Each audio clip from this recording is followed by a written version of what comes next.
Cerco fechado.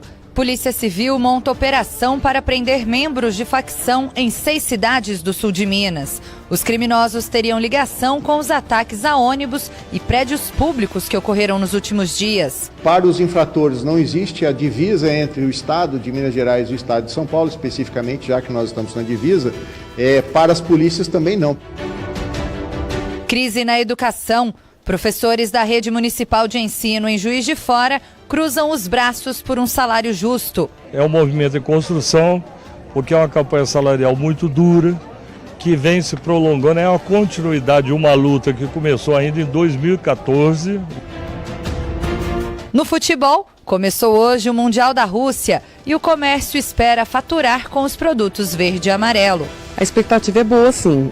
O pessoal já está procurando bastante, está vendendo bastante bandeira, camisetas, acessórios.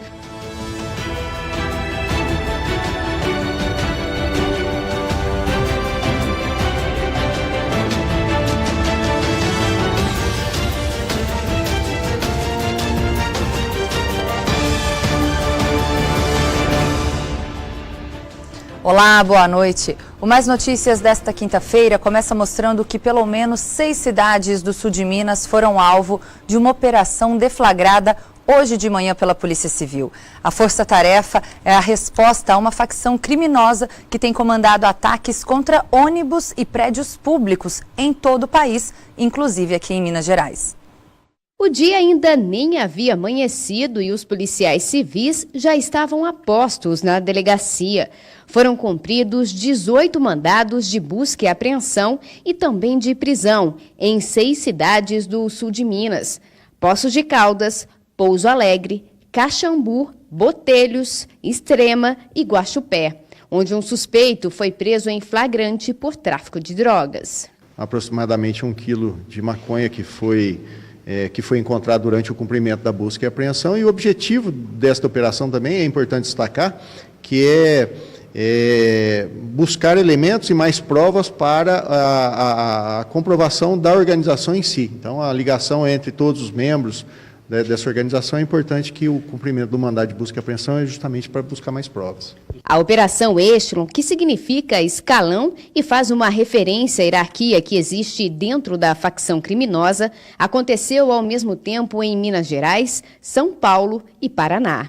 A ação da polícia foi uma resposta aos ataques promovidos pelos bandidos em vários municípios do país, inclusive em Minas Gerais. Se para os infratores não existe a divisa entre o estado de Minas Gerais e o estado de São Paulo, especificamente, já que nós estamos na divisa, para as polícias também não, porque está havendo e já vinha ocorrendo uma intensa troca de informações entre as polícias civis de São Paulo e Minas Gerais, justamente para combater a organização criminosa. Os ataques, que começaram no dia 3 de junho, aconteceram em 19 cidades em todo o estado.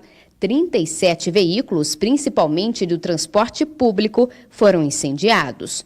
11 prédios de instituições de segurança foram depredados. As ações dos bandidos assustaram a população. Nesses áudios, que teriam sido enviados pelos integrantes da organização criminosa, a ordem era para gerar o caos. A atitude seria uma represália do crime pelo tratamento que líderes da facção recebiam nas cadeias. É para pôr fogo em tudo quanto é ônibus, mas frisando, tirar todo mundo de dentro, ali para não afetar ninguém. Desde que os ataques começaram, cerca de 40 pessoas foram presas em todo o estado. Mas, de acordo com a polícia, essas pessoas ocupariam cargos mais baixos dentro da hierarquia da facção criminosa. Na Operação Echelon, a maioria dos mandados de prisão foi cumprida em presídios, de onde teriam saído as ordens para os ataques. Com a modernização da legislação, nós conseguimos proceder dessa maneira, ou seja, responsabilizando esses indivíduos. Como na data de hoje, em que foram cumpridos vários mandados de prisão em unidades prisionais, onde os sentenciados já se encontravam presos. E isso, evidentemente, vai se somar às penas pelas quais eles foram condenados nas respectivas comarcas. A Echelon também é o desdobramento da Operação Étios, que aconteceu em 2016, quando líderes do crime organizado foram transferidos para um regime disciplinar de segurança máxima. Todo o material apreendido durante a força-tarefa vai ser periciado. O objetivo é encontrar provas da ligação de suspeitos que já estão presos com criminosos que permanecem nas ruas. Entre os alvos das buscas e apreensões que foram realizadas na data de hoje, estão microcomputadores, notebooks, tablets, aparelhos celulares e documentos também. Então, tudo isso foi recolhido e, a partir da análise desses documentos, vai ser feito o vínculo probatório com essa organização criminosa, de modo que se busque a efetiva aplicação da lei penal e a punição desses indivíduos. E em Bicas, na Zona da Mata, 6 pessoas foram presas e um adolescente foi apreendido durante a Operação Desmanche da Polícia Militar. Os detidos têm envolvimento em crimes de furto, roubo e adulteração de veículos. A Operação Desmanche foi desencadeada para acabar com um grupo criminoso que atuava aqui na Zona da Mata. A ação aconteceu ontem em Bicas, cidade que fica a cerca de 39 quilômetros daqui de Juiz de Fora. 4 homens e 2 mulheres com idades entre 18 e 23 anos foram presos e um adolescente de 17 anos foi apreendido. A Polícia Militar recolheu 4 motocicletas, uma moto que havia sido furtada em Astolfo Dutra e outra roubada na cidade de Tocantins. As outras 2 estavam com as placas adulteradas e sem licenciamento. Também foram apreendidos 8 celulares, 3 relógios, cordões, pulseiras, mais de R$1.000 em dinheiro e material usado para embalar droga. Os objetos foram entregues na delegacia e as motos removidas para o pátio credenciado ao Detran. Todos os suspeitos são de São João Nepomuceno, cidade vizinha a Bicas. Segundo a PM, eles têm passagens por vários crimes. O grupo foi trazido para a delegacia da Polícia Civil, aqui em Juiz de Fora. Um tumulto deixou 2 detentos feridos hoje de manhã na penitenciária de Três Corações, no sul de Minas. Por meio de nota, a Secretaria de Administração Prisional, a SEAP, informou que os presos estavam saindo do banho de sol quando começaram o motim. Ainda segundo a nota, os agentes penitenciários precisaram intervir e 2 detentos foram atingidos por disparos de munição de polietileno, que é menos letal. Eles foram levados para o Hospital São Sebastião, em Três Corações, e não correm risco de morrer. A SEAP informou também que o incidente foi comunicado à Justiça e ao Ministério Público e um procedimento interno foi instaurado para apurar as responsabilidades sobre o ocorrido. E a Polícia Civil procura por uma mulher que é suspeita de ter ajudado uma mãe a fugir do hospital e tentar vender um recém-nascido por R$1.000. Esse crime foi no Triângulo Mineiro e chocou a região. Era a tarde de terça-feira, quando uma mãe que tinha acabado de dar à luz há pelo menos um dia estava internada no hospital. Ela recebeu então a visita de uma amiga e durante o horário de visita passaram poucos minutos, as 2 saíram juntas aqui pela porta da frente do hospital. Foi quando a enfermeira notou que algo estranho estava acontecendo e resolveu observar mais de perto. A enfermeira viu que na bolsa de uma delas estava o recém-nascido de apenas um dia. Elas estavam tentando, mesmo sem receber alta, fugir do hospital. Do lado de fora já havia um táxi esperando as 2, o que revela, segundo a polícia, que elas já estavam premeditando a fuga do hospital. A enfermeira chamou a PM, que rapidamente chegou ao local e, diante das características passadas, começou a procurar o táxi. Nós deslocamos, fizemos um rastreamento e localizamos essa pessoa juntamente com a criança no colo, no bairro Uberaba 1. O fato foi registrado, e foi repassado para a Polícia Civil, que vai dar andamento aí nas investigações. Depois de descobrir o trajeto do táxi, o veículo foi interceptado pelos policiais. Mas, para a surpresa da PM, a amiga já tinha descido antes e fugido. A mãe e a criança foram levadas na viatura de volta ao hospital. Lá, a polícia prendeu Cristiano de Souza, de 36 anos, acusado de também estar envolvido no crime. O Cristiano foi trazido ontem mesmo aqui para a delegacia, onde passou a noite e também prestou depoimento ao delegado de plantão. De acordo com as informações que obtivemos, ele afirma que é o pai do bebê, fato que é negado pela mãe. A questão é que a polícia agora vai investigar a participação dele neste crime. O Cristiano já saiu daqui hoje de manhã ele foi transferido para a penitenciária de Uberaba. Ela mora comigo aí. Ela passou mal com o 2 horas da manhã. Agora que quer que faz exame de DNA agora. Que ela tinha um outro homem. Nós chamou o SAMU não quis ir. O Tassi ficou com medo de lá, disse que ela era perigoso no Chica. Aí nós veio de moto, 2 horas da manhã aqui. Você sabia que sua irmã tinha vindo visitar ela? Eu paguei meu cunhado pra ficar aqui.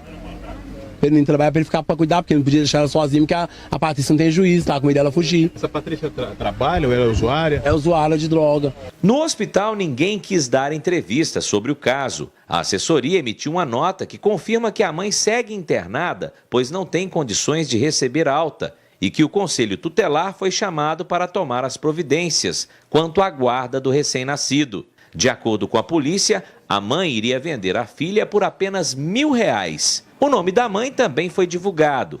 É Patrícia Vanessa da Silva, de 27 anos. Essa mulher realmente vai ser indiciada, né, investigada aí para a Polícia Civil. Com certeza deve se abrir um inquérito, né, para apurar quais crimes ela transgrediu aí. E agora nós vamos a outras notícias de destaque nesta quinta-feira em Minas Gerais. Um jovem de 25 anos foi baleado e outro morreu afogado em uma confusão na orla central de Lagoa Santa, na região metropolitana de Belo Horizonte. Os dois se desentenderam e um deles, armado, perseguiu o outro até a beira da lagoa. Esse homem fez um disparo contra o rosto de Fábio Júnior Cabanes, que mesmo ferido, reagiu, entrou em luta corporal com o atirador e ambos caíram na água. Fábio Júnior teria conseguido afogar o atirador e saiu da lagoa. Ele foi socorrido e levado para o Hospital Risoleta Neves, em Belo Horizonte. Passou por cirurgia e não corre o risco de morrer. Já o outro não resistiu e morreu afogado. O corpo dele foi retirado da lagoa pelos bombeiros. O homem não portava documentos e a arma usada no crime não foi encontrada. De Lagoa Santa, Vinícius Araújo. As polícias federal e militar realizaram hoje uma operação em Uberlândia. O alvo é uma organização criminosa que estaria envolvida em ataques a ônibus que foram incendiados na cidade. O grupo também é investigado por assaltos e homicídios. 13 pessoas foram presas. De Uberlândia, Maria Clara Barros.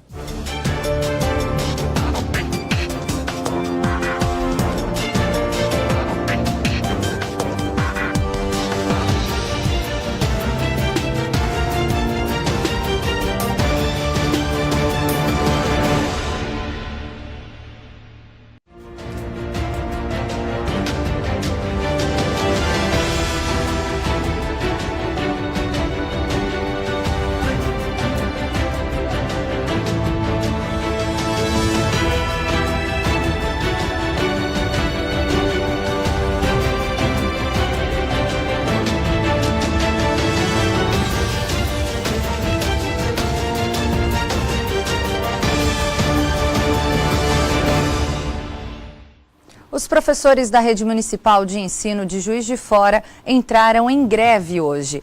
Eles pedem mudanças no reajuste do salário da categoria. No primeiro dia da greve, muitas escolas mantiveram as aulas. No bairro Linhares, apesar do aviso sobre a paralisação, Dislene percebeu pouca diferença na rotina. Só reduziu o horário só. Graças a Deus. Juiz de Fora tem 102 escolas municipais e cerca de 45 mil alunos. Os professores da rede municipal se reuniram na Praça Antônio Carlos, no centro da cidade, num ato de protesto. A principal reivindicação dos profissionais é o fim do artigo 9º da Lei 13.012, aprovada em 2014, e que define reajustes diferenciados para a categoria. É um movimento em construção, porque é uma campanha salarial muito dura, que vem se prolongando, é uma continuidade de uma luta que começou ainda em 2014, em junho de 2014, quando a prefeitura, no período de recesso, de férias dos professores, após ter assinado esse acordo aqui com a gente, ela rompeu o acordo, introduziu mais uma cláusula e aprovou no último dia de reunião da Câmara Municipal, no dia 14, 15 de junho de 2014. Introduzindo o chamado artigo 9º, que quebra toda a nossa carreira. As negociações com a prefeitura ainda não levaram a um acordo. Nós estamos reivindicando a revogação desse artigo, o respeito à database definida pela Lei Nacional do Piso, promulgada ainda no governo Lula, que está em vigor, que a Prefeitura não respeita essa lei, já que o nosso reajuste pela lei nacional deveria ter ocorrido em janeiro e até hoje nós não temos reajuste, ela não cumpre, ela vem e oferece 2,95, enquanto a lei do piso estabeleceu em janeiro 6,81. Em nota, a Prefeitura informou que tem mantido em dia os pagamentos dos salários, apesar das dificuldades financeiras e dos atrasos nos repasses. Ainda segundo a nota, o município ofereceu 2 propostas de reajuste, com base no IPCA, Índice de Preço ao Consumidor Amplo, mas o aumento de 2,95% não foi aceito pela categoria. O Sindicato dos Professores não tem um levantamento de adesão à greve, mas afirma que a paralisação das aulas vai ser mantida. É uma greve em construção, que é por tempo indeterminado, até que a Prefeitura sente na mesa e realmente se dispõe a negociar, o que até agora não demonstrou nenhum interesse em negociar. Tivemos uma reunião hoje com a Prefeitura e deixamos colocado, constando em ata, que o sindicato, a representação dos professores, está disposta a discutir e negociar. E os professores são fundamentais para a formação dos futuros profissionais, mas a rotina dos que trabalham na rede pública é pesada. E de acordo com o Instituto Nacional de Estudos e Pesquisas Educacionais, Anísio Teixeira, os professores de escolas municipais e estaduais ganham 25% menos que profissionais de outras áreas. O piso salarial do professor em início de carreira, com formação de nível médio, é de quase R$ 2.300 e carga horária de 40 horas semanais. O professor hoje em dia ele não é tão valorizado porque a sociedade ainda não entendeu esse valor que a educação tem. Então, eu acho que, primeiramente, tem que ser trabalhado também com a sociedade essa questão da educação. Um relatório divulgado por um Instituto de Estudos e Pesquisas Educacionais traz um dado desanimador. Os professores de escolas públicas ganham 25% a menos que profissionais assalariados de outras áreas. Nós trabalhamos não só um horário, né? A grande maioria dos professores trabalham 2 ou até mesmo 3 turnos. Segundo o relatório, mais da metade dos professores da educação infantil não tem formação superior apropriada. No ensino fundamental, o percentual chega a 49%. O menor índice é no ensino médio, onde quase 40% dos professores não têm a formação devida. Baixos salários, falta de investimento, de reconhecimento, de estrutura para trabalhar e especialmente falta de respeito. As constantes agressões contra os professores mostram a total inversão de valores. Os mestres estão se sentindo cada vez mais esquecidos pela sociedade e pelos governantes. A grande questão que a gente tem aqui é mesmo a perspectiva da luta de compreender a educação como uma real necessidade e não como algo que tanto faz. A realidade de hoje é bem diferente de tempos atrás. A falta de limite da sociedade, a violência escolar, a falta de uma carreira, da valorização dessa carreira e, por que não dizer, a falta de respeito por parte dos governantes. Bom, o assunto agora é política. As eleições estão chegando e muita gente ainda não sabe quem são os pré-candidatos à presidência da República. A lista tem pelo menos 17 nomes dispostos a concorrer ao cargo mais importante do país.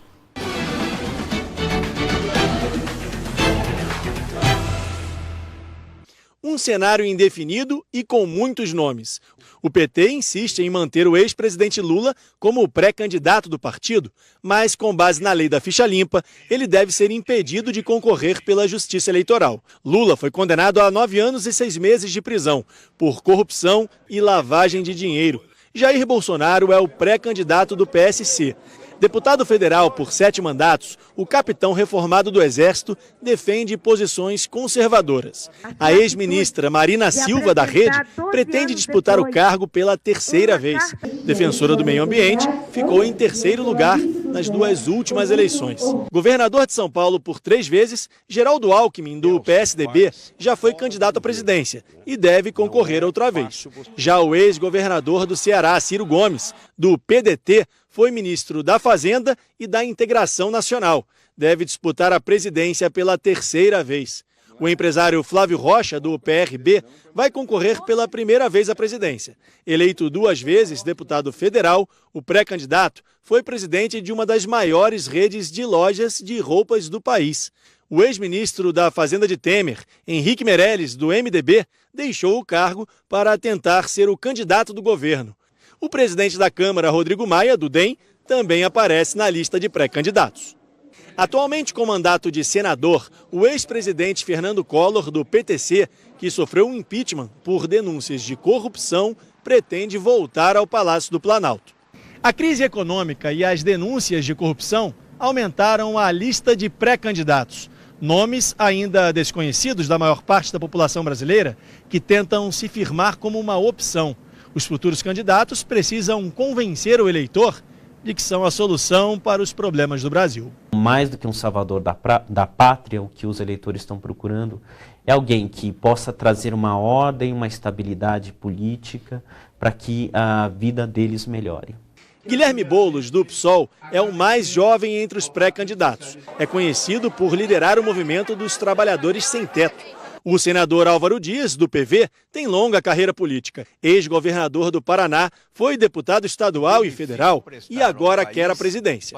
O executivo João Amoedo, do Novo, é estreante na política. Ele defende a privatização das empresas estatais. Deputada estadual Manuela Dávila, do PCdoB, deve disputar a eleição presidencial pela primeira vez. Ela já disputou a prefeitura de Porto Alegre 2 vezes, mas perdeu as eleições. Ex-ministro da micro e pequena empresa no governo Dilma, Guilherme Afife Domingos, do PSD, volta a disputar a presidência.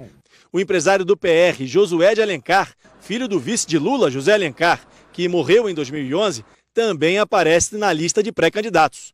Levi Fidelix, do PRTB, deve concorrer pela segunda vez à presidência. Já tentou ser vereador, deputado, prefeito e governador de São Paulo, mas nunca exerceu cargo público. O economista e ex-presidente do BNDES, Paulo Rabelo de Castro, do PSC, é outro que quer entrar na disputa. Filho do ex-presidente João Goulart, deposto pelo golpe militar de 64, o deputado do PPL, João Vicente Goulart, quer entrar na corrida. O eleitorado está procurando um candidato que seja ao mesmo tempo experiente, mas que represente uma novidade. É uma combinação difícil de ser encontrada, até por isso que a gente está vendo os eleitores, na sua maioria, bastante indecisos. Bom, e se nós queremos um país diferente, um país melhor, é bom que a gente avalie muito bem os nossos candidatos. E chegou a hora de falar de um produto que todo mundo ama, é o Disney Junior Play, os personagens incríveis da Disney no seu celular. Envie agora um SMS grátis com DJ para o número 7700 que aparece aí na sua tela. Você não paga nada para enviar a mensagem e concorre a uma viagem para você e mais 4 acompanhantes para os parques da Disney em Orlando, na Flórida.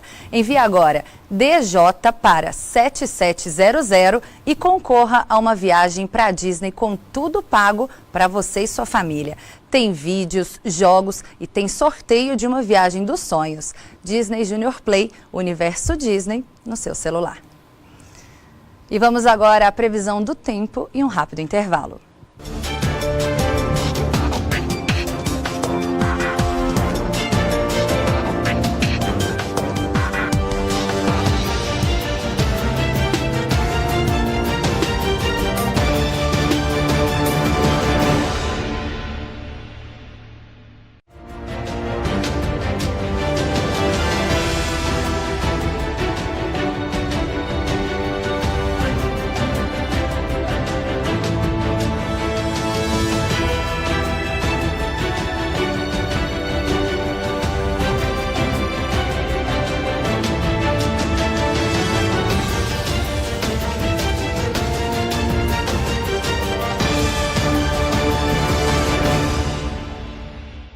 Agora a gente fala de saúde. A baixa procura pela vacina contra a gripe levou o Ministério da Saúde a prorrogar mais uma vez a campanha de vacinação.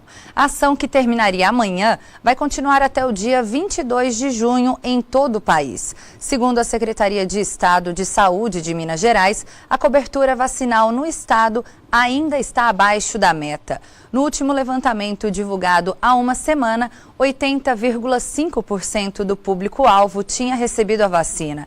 E o objetivo é vacinar 90% do contingente, o que corresponde a 5 milhões de mineiros. No Brasil, a expectativa é que 54 milhões de pessoas sejam imunizadas. Até agora, esse número chega a quase 43 milhões de pessoas vacinadas. E vale lembrar que a gripe mata. Em toda Minas Gerais, até agora já foram registradas 23 mortes e 105 pessoas infectadas pelo vírus influenza.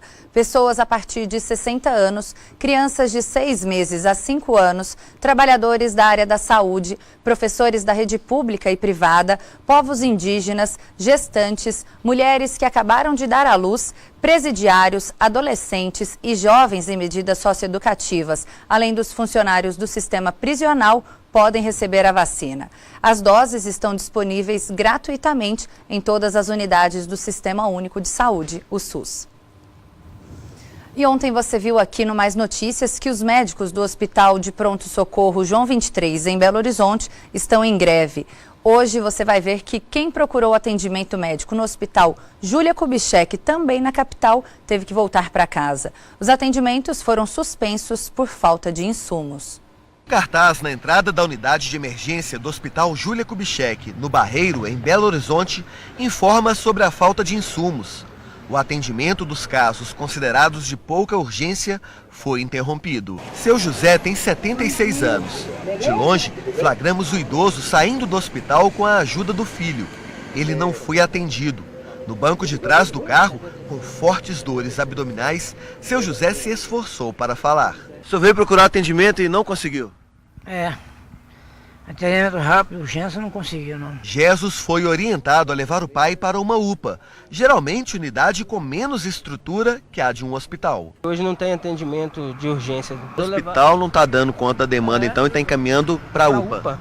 Ele falou, você procura no UPA, tem uma UPA aqui próxima aqui e tal, no outro bairro vizinho aí. Muita gente que procurou a unidade foi embora sem atendimento. E os problemas não param por aí. A falta de médicos e a superlotação também provocaram a suspensão de parte dos serviços. Um outro cartaz foi colocado há 5 dias ao lado do portão, mostrando que os atendimentos urgentes e pouco urgentes da clínica médica já estavam prejudicados desde a semana passada. Elisângela tem convivido diariamente com os problemas do hospital.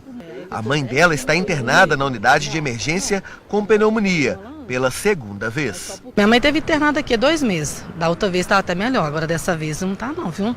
Está bem reduzido os médicos, a gente tem que ficar em cima deles para vir cá medicar. O Hospital Júlia Kubitschek foi inaugurado em 1958.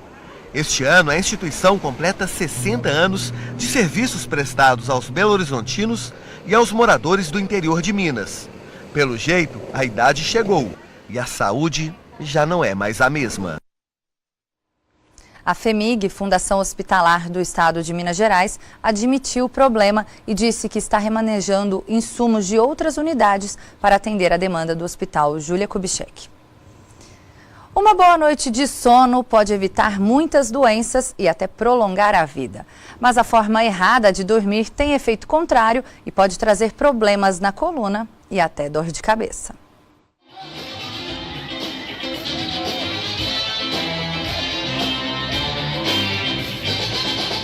A rotina agitada de shows e compromissos de Claudinho, aliada às fortes dores pelo corpo por causa da postura inadequada, tornavam as noites do cantor um pesadelo. Me assustei um dia ao levantar, que já estava para entrar no palco, ao levantar travou tudo. Eu falei, nossa, gente, o negócio é sério, não dá para mim, não dá, vou ter que me cuidar mesmo. Para conseguir dormir melhor, ele procurou um médico. E a solução para melhorar de vida foi simples. Sempre deixo esse aqui. Pode ver, ó, que ele não está tensionando minha cervical e esse aqui também não. Então isso aqui faz parte da fisioterapia. Mas a postura considerada ideal para ele não é necessariamente recomendada para outras pessoas. Você tem que ver a melhor posição para dormir sem dor, porque a patologia pode te levar à dor. É que dormindo numa postura errada, você não vai atingir o sono REM, que é o sono reparador. Então você pode começar seu dia com dores, tá? Ou cansado. Para quem está livre de doenças, a recomendação é deixar a coluna em posição neutra para que não faça movimentos.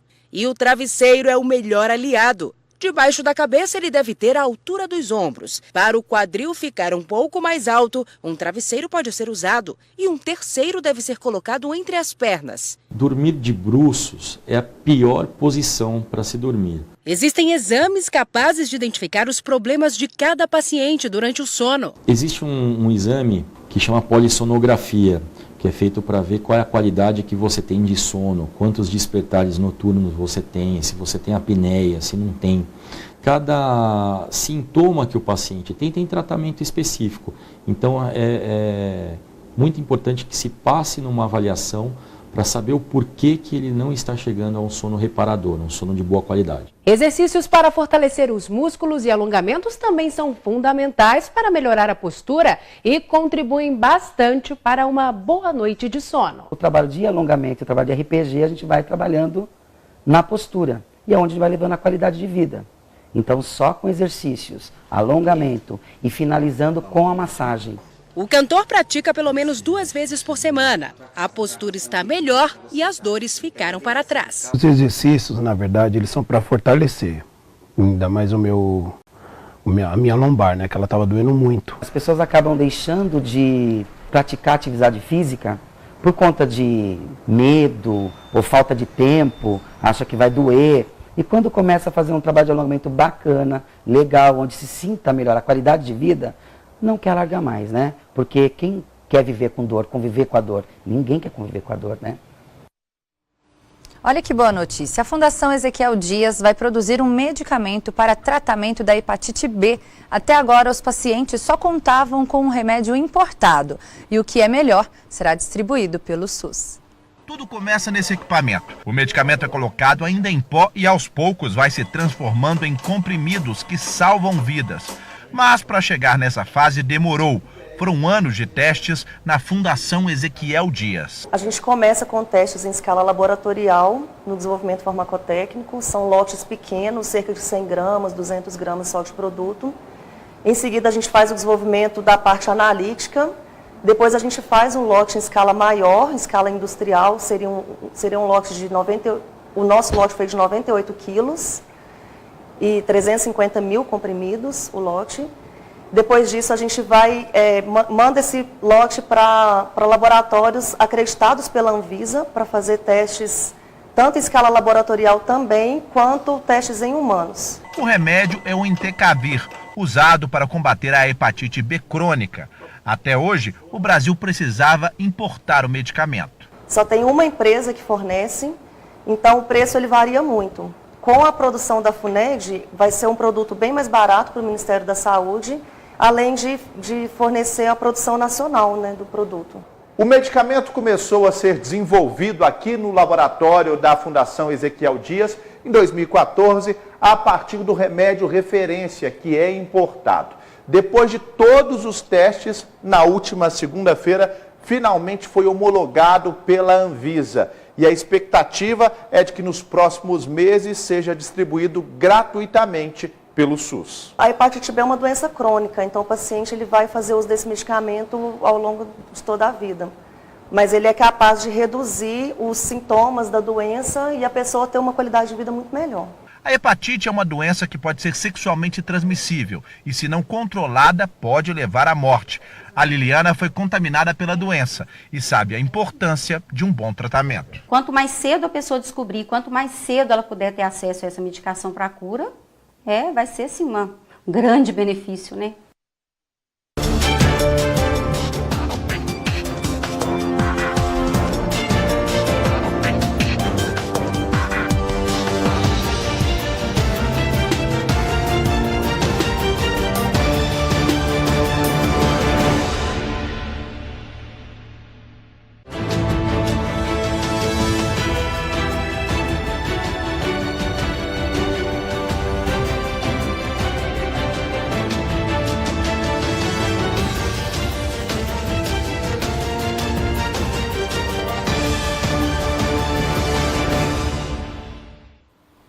Olha só que belo exemplo.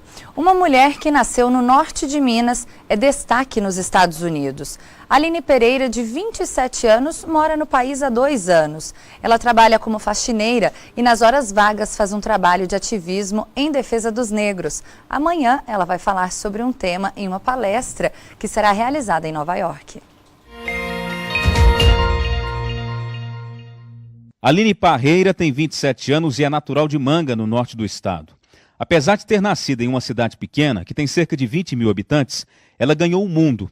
Além de ter tido uma infância pobre, Aline também sofreu preconceito por ser negra. Mesmo sem condições de estudar em bons colégios, ela resolveu correr atrás de conhecimento e buscar uma vida bem melhor. Hoje a Aline está morando em Nova York, nos Estados Unidos. Ela está por lá há cerca de 2 anos e, para sobreviver, ela faz faxina nas casas nova-iorquinas. A Aline está com a gente aqui pela internet.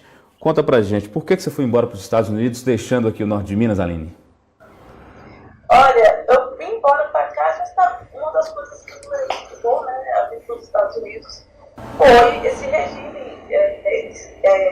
de escravidão, né, que ainda está no Brasil ainda, né, trabalhando como empregada doméstica, como faxineira, né, fazendo esse tipo de trabalho como eu fiz no Brasil, e sendo pouco remunerada e pouco valorizada.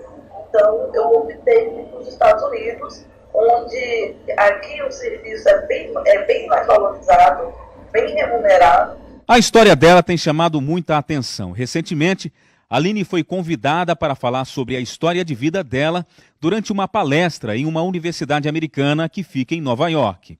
O convite surgiu quando ela estudava na biblioteca da instituição. Cada teoria que eu ia aprendendo, cada livro que eu lia, eu entendia como que eu estava, aonde que eu estava me localizada nessa sociedade.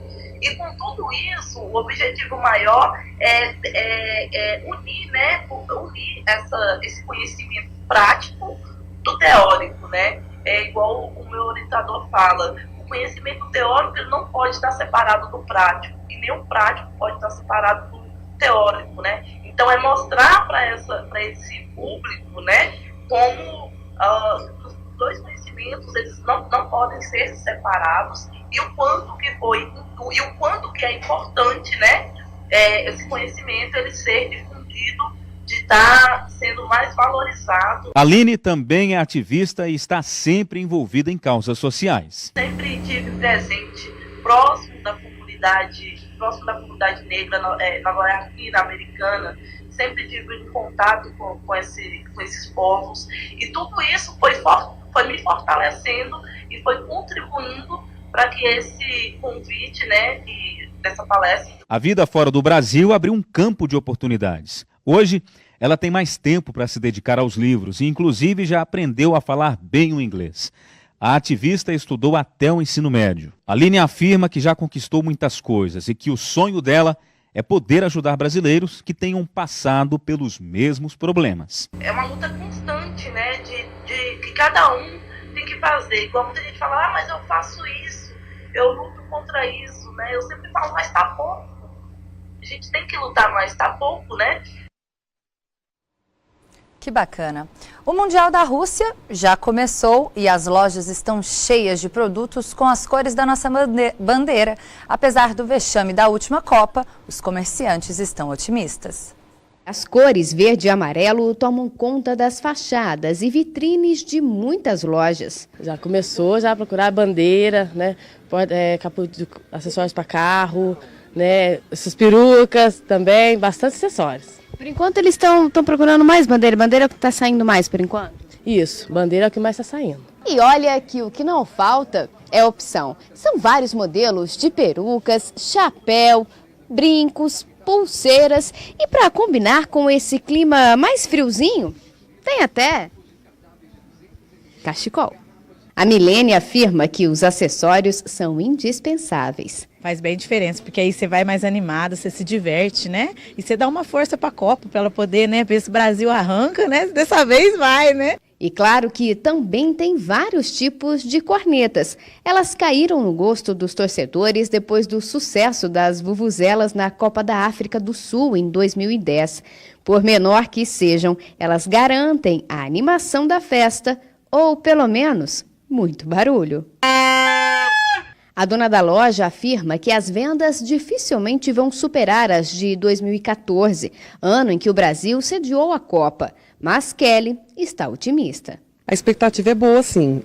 O pessoal já está procurando bastante, está vendendo bastante bandeira, camisetas, acessórios. Ela também sabe que o sucesso das vendas depende do desempenho da seleção em campo. Ganhando o primeiro jogo, muitas pessoas esperam o primeiro jogo para poder já começar as compras, mas acredito que não sei se vamos chegar até a final, mas vai ter um bom resultado. De fato, o futebol mexe com o brasileiro. E claro, com as brasileiras. Principalmente as mulheradas. Estava procurando bastante, viu? Tem até senhoras já de idade também procurar bandeira, acessórios, peruca. Todo mundo fica bonito para a Copa. Com certeza. Futebol é brasileiro e o povo anima mesmo e compra mesmo. Agora só resta torcer que dessa vez o Hexa venha e o torcedor possa superar a polêmica participação do Brasil na última Copa. Com a decepção do 7-1, o brasileiro acredita, né? O brasileiro não perde a fé nunca.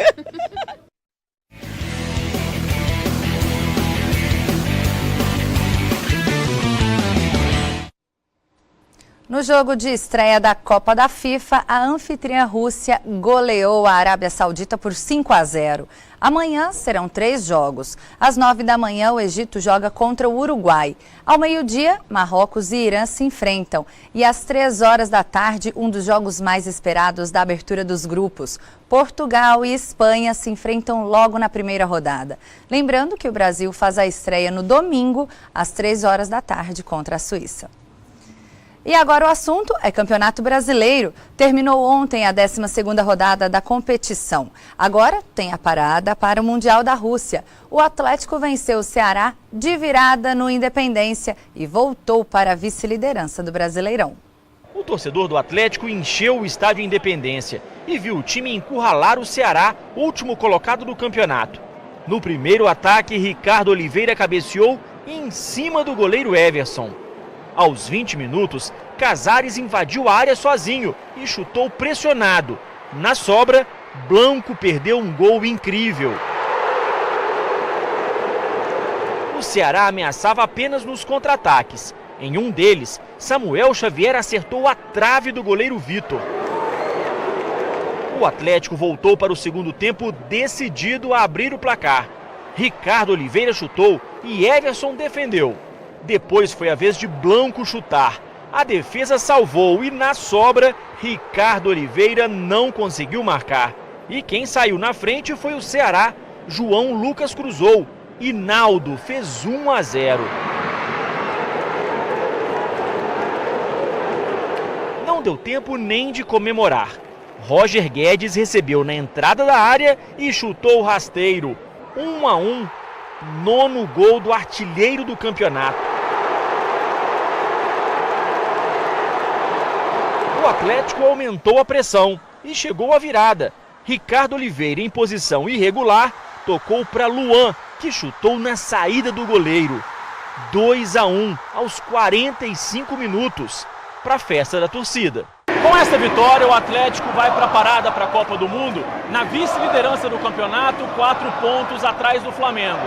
A dúvida é saber se o time terá, depois do Mundial, o seu artilheiro, Roger Guedes, que tem uma proposta do mundo árabe. Eu imagino que a diretoria vai fazer aí todos os esforços para tentar mantê-lo, sim, porque ele é muito importante, tá demonstrando isso. É um jogador que, se a gente conseguir mantê-lo para a sequência aí, ele vai nos ajudar bastante para o campeonato. Já o Cruzeiro ficou só no empate com o Paraná, em Curitiba.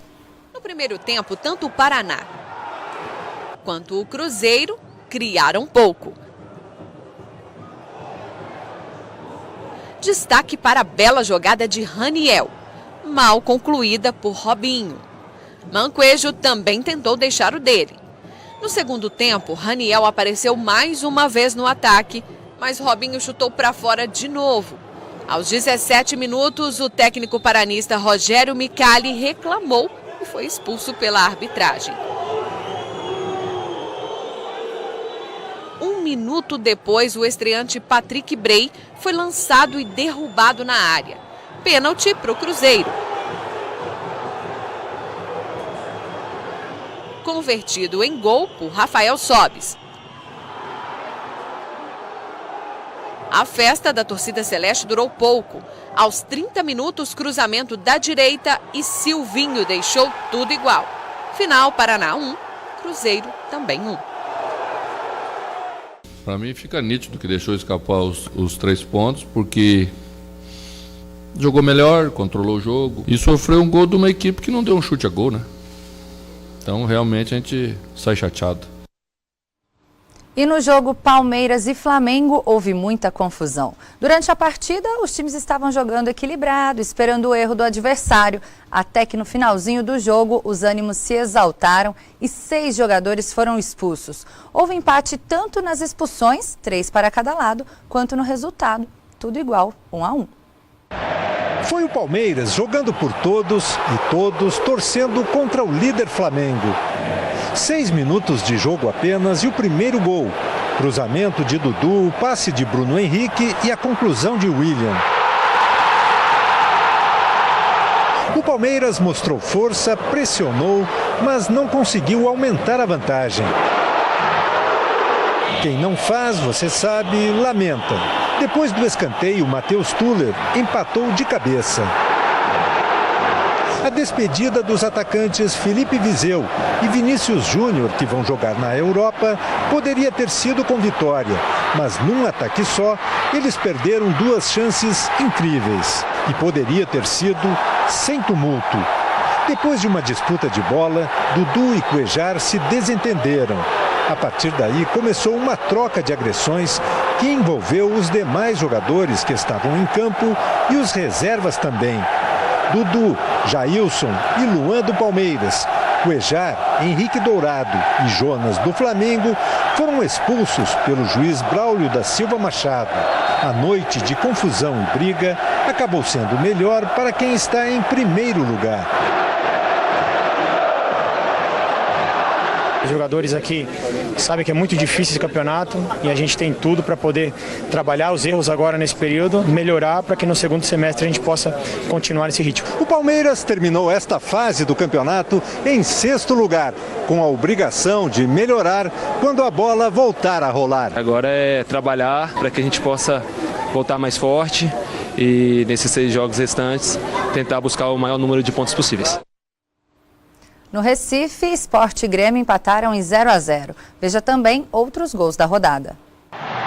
O Bahia venceu o Corinthians nos acréscimos do jogo na Fonte Nova. Mena bateu de primeira para marcar o único gol da partida. Apesar da vitória, o Bahia segue na zona do rebaixamento. Nico Lopes marcou esse bonito gol para o Internacional contra o Vasco no Beira-Rio. Patrick ficou com a sobra e fez o segundo do time gaúcho. Andrei pegou de primeira e descontou para o Vasco. Vitor Cuesta fez o terceiro do Inter. No Maracanã, Bruno Henrique dominou e fez esse belo gol na vitória do Santos contra o Fluminense. Agora o Campeonato Brasileiro volta só dia 18 de julho, depois do Mundial da Rússia. Veja como fica a classificação. O Flamengo é o líder com 27 pontos. Na segunda posição aparece o Galo com 23, mesma pontuação do São Paulo, terceiro colocado. O Internacional fecha o G4 com 22. O Grêmio é o quinto, tem 20. O Palmeiras, o sexto, com 19. Mesma pontuação do sétimo colocado, o Sport. O Cruzeiro aparece na oitava colocação com 18 pontos. O Botafogo é o nono com 17. O Corinthians tem 16 pontos e ocupa a 10ª posição. O 11º é o Vasco com 15. Na sequência, tem o Fluminense com 14, o América e a Chapecoense com a mesma pontuação. O Santos é o 15º com 13 e o Vitória o 16º com 12. Na zona do rebaixamento aparecem Bahia com 12, Paraná com 10, Atlético Paranaense com 9 e o Ceará, lanterninha, com apenas 5 pontos.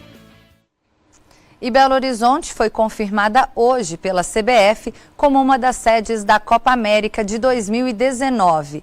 As outras capitais escolhidas são Rio de Janeiro, Porto Alegre, São Paulo e Salvador. A competição está prevista para junho e julho do ano que vem. Será a primeira Copa América em território brasileiro desde 1989. O Mais Notícias fica por aqui. Nós voltamos amanhã. Tenham todos uma boa noite.